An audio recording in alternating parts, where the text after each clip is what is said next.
بسم اللہ الرحمن الرحیم۔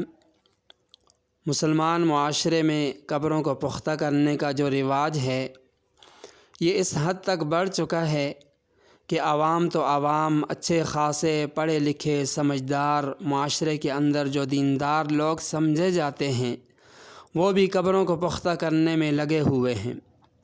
ایک وقت ایسا بھی تھا کہ قبرستان میں کوئی ایک آدھ قبر پختہ ملتی تھی، لیکن آج ماحول بالکل بدل چکا ہے۔ قبرستان جا کر دیکھیں تو کوئی ایک آدھ قبر آپ کو کچی ملے گی، باقی ساری قبریں آپ کو پختہ ملیں گی۔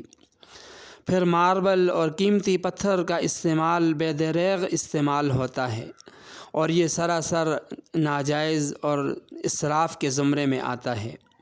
یاد رکھیں، قبروں کو پختہ کرنا یہ بالکل ناجائز ہے، بلکہ احادیث کی روح سے یہ عمل نبی پاک صلی اللہ علیہ وسلم کی لائی ہوئی شریعت کا صاف صاف انکار ہے۔ تو قبروں کو پختہ کرنا، ماربل اور ٹائل وغیرہ لگانا یہ ناجائز ہے۔ البتہ فقہا نے لکھا ہے کہ جتنے حصے میں میت مدفون ہے اس کو تو پکا کرنا جائز نہیں۔